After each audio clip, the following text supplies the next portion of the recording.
you described the path starting with the awareness of the breath, and then being aware of the thoughts, and then realizing there is some awareness or witness that is witnessing the thought. There's still duality of subject and object.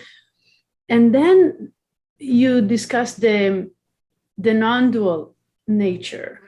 Can you explain how you go from that subject-object duality of being aware of thoughts to a realization of non-duality? Well, that's the tricky bit, because if we want it, we won't get it, because who wants it? It's the ego. And you only see it when the ego, goes for a time. But one thing is that by using awareness, usually when we are aware, we're aware of something. We're aware of the breath, we're aware of thoughts, we might be aware of sensations, but there's always an awareness of something. So then we drop the object and we are just aware of being aware. And that awareness of awareness, if we do it in a very open space, the mind becomes very open and spacious. It's compared to an eagle flying in the sky. If you're a little bird, then the little birds flap their wings to keep going. But an eagle soars, and it's just kept up by the air currents, and it just effortlessly floats. But that eagle is very, very aware, right? Even though it's effortless, it's nonetheless not asleep, right? It's looking for its lunch. It is very sharp-eyed, right? And so this awareness, although it's very relaxed and effortless, it's very clear, where the mind becomes extremely spacious and clear. And that gradually leads back to this experience of that which goes beyond the dualistic level of the mind, because we're getting back to the very source of the awareness. But the problem is that then when it opens up, then there's that grasping, oh, look, I've got it, and the ego's taken over and then it's gone. So the challenge is to, as I say, to gradually learn how to relax the mind with clarity so that we can stabilize that level of awareness. That is the reason why even very great masters spend years and years in retreat, because of, it's one thing to glimpse it, but another thing to be able to sustain it, at least whenever you need it, to dwell within it.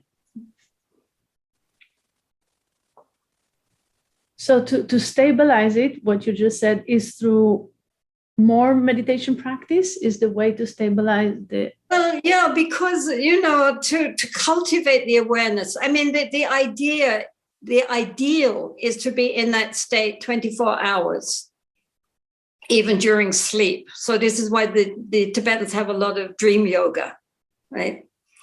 It's again, in order to maintain that level of awareness, even when you're falling asleep, and to be effortlessly, because after, it's like anything, once you get accustomed, then it becomes effortless. And so it's just a natural state of the mind. I mean, that's the ideal. And when it's 24/7, then you're a Buddha. Until then, you're just a bodhisattva struggling on the path. But the idea is not to change anything. This is the other interesting thing, is that it's not about maneuvering something or trying to restrict something, but of allowing things to just be as they actually are and recognize that.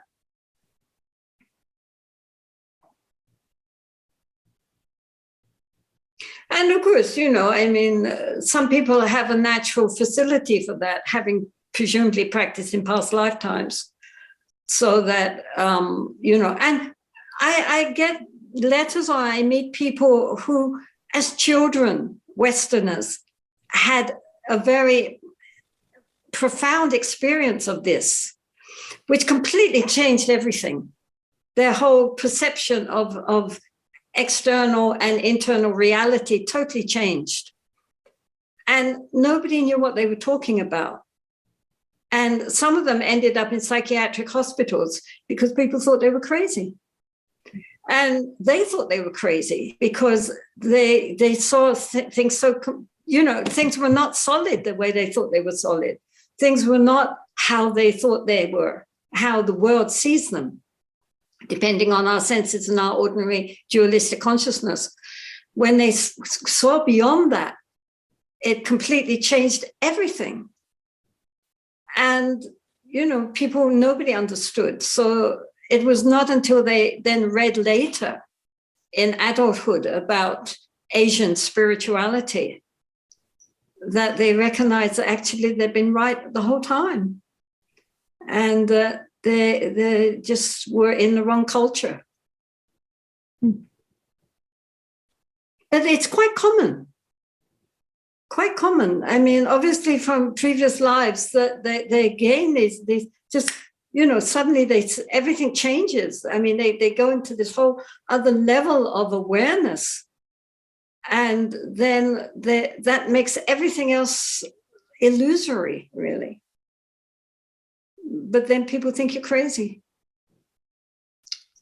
Except in India. You see, in India, they don't think you're crazy, which is one of the beauties of India.